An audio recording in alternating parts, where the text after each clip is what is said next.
aula de hoje vai ser sobre o Império Romano. Capítulo 10, né, aula 1. Nos filmes, os imperadores Nero e Calígula são mostrados geralmente como homens loucos e cruéis. Já Júlio César é mostrado por vezes como alguém extravagante. Será que essas imagens criadas pelo cinema correspondem à realidade? Você já viu filmes, histórias, quadrinhos ou desenhos animados sobre o Império Romano? Lembre-se de ter visto luta entre gladiadores ou corridas de brigas. Já viu o Coliseu de Roma? Seria capaz de reconhecê-lo em uma fotografia? Etc, etc. Essas são algumas perguntas para a gente fazer aí o que nós chamamos uma tempestade cerebral. Cerebral, né? O que é essa tempestade? É a partir de tudo que se sabe de um determinado assunto, colocar e esgotar esse tema, esgotar toda essa temática, toda a discussão dentro de um determinado filme, texto ou qualquer coisa do tipo, assim, ou não, tudo que eu sei sobre o tema, não precisa estar certo, não tem nada certo, não tem nada errado, mas é só para a gente entender as nossas primeiras impressões sobre um determinado assunto. Por quê? Por mais que eu estou dando de forma sequencial esses três temas, são temas e são eras distintas, né? Então, lembrar lá no começo do ano, quando começamos a nos organizar, a nos preparar e também apresentar o conteúdo de história, nós começamos há mais ou menos, né, alguns milhões de anos antes de Cristo. Agora, no Império Romano, já estamos chegando na era que Cristo nasceu. Então, já está aparecendo, já está mais próximo. Lembra quando apresentei lá os primeiros homens, né, Homo erectus, Homo aferentes, depois os sapiens, sapiens, até mesmo o homem de Neandertal. Eram alguns bilhões, né, de anos atrás. Depois vimos algumas eras, né. Vimos também período paleolítico, período neolítico, depois e vimos andando nessa linha do tempo. Vimos algumas civilizações, as primeiras civilizações no Oriente Médio, algumas primeiras civilizações na América, e agora como já vimos as civilizações do Oriente Médio, já vimos Egito, agora vimos parte de Grécia, agora vamos ver Roma. Então, está fazendo uma linha cronológica para ficar mais fácil de nós nos entendermos, né? E esse período aí de Roma, ele é bastante explorado em filme, no cinema, do modo geral. Existem vários filmes sobre gladiadores, filmes sobre guerras, filmes sobre essas questões aí que tratam o Império Romano. Então, esse Império Romano, já dentro dessa Roma antiga, né, vamos colocar dentro dessa Roma antiga, né, foi entre parênteses, existiu a Roma monárquica, que foi a primeira que nós vimos, que não era uma monarquia nos padrões absolutistas, muito menos uma monarquia em padrões aí tradicionais do país, o poder ficava só numa família, quando aquela família real, o representante, né, aquele monarca morria, era eleito outra família para ser monarca. Depois, vimos também a Roma republicana, como que se deu a Roma republicana, as conquistas de direitos dos plebeus, como que os plebeus se ascenderam dentro dessa sociedade. E agora vimos também vamos começar a ver agora essa Império Romano. Aqui, na aula anterior às atividades, né, passagem da República. Segundo o historiador Fábio Faverzi, existem algumas mudanças permanentes. Dentro das mudanças era o quê? Grande parte do poder do Senado passou para as mãos do imperador. Então, antes tinha um Senado que foi uma conquista dos plebeus, em outro momento, agora vai passar uma conquista dos plebeus, não, os plebeus lutaram para ter acesso a esses lugares, né? A plebe de Roma chegava a quase 1 milhão de habitantes e perdeu o poder de propor, votar leis, né? Então, esses plebeus, né, que em algum momento, em um período aí, eles conquistaram o poder, agora eles vão estar perdendo o poder. Vou voltar aqui na aula de antes para a gente lembrar como que eles perderam esses poderes, né? Quais foram as conquistas, né? Então, aqui, a conquista da pedra, eles ganharam o direito de eleger um tribuno, as principais leis escritas da história, na verdade, eram escritas em placas de bronze. Essas leis escritas ficavam mais fáceis para os patrícios interpretarem segundo seus interesses. E agora não, agora os plebeus, né, em 450 a.C., eles teriam acesso, né? Permitiu o casamento, a lei de Canuleia, 445 a.C., ele permitiu o casamento entre patrícios e plebeus. E também, né, as leis Lixias Sextias, uma lei que determinava que um dos dois cônsules tinha que ser plebeu, e a outra que cancelava parte da dívida dos plebeus, tinha com os patrícios. Então, essa República Romana teve algumas ascensões de poder e lutas sociais dentro desse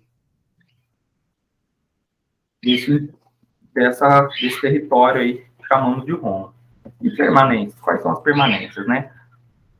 Roma continuou a ser a capital do Império, as elites de Roma continuavam mantendo relações de colaboração ou competição com as elites das províncias, o Senado perdeu parte das funções, mas continuou a ser escolhido entre a aristocracia italiana. Então, eles perderam, mas parte daqueles poderes de muito, né, aristocracia, aqueles poderes de poucos, né, aquelas poucas famílias ricas ali, continuaram escolhendo ali quem seria os representantes deles no Senado. A elite das cidades alinhava-se com o imperador, a fim de conseguir vantagem para os seus membros. Então, algumas permanências, algumas coisas, nós trabalhamos, a história trabalha com permanência e rupturas, algumas coisas permanentes, algumas coisas se rompem ou mudam, né?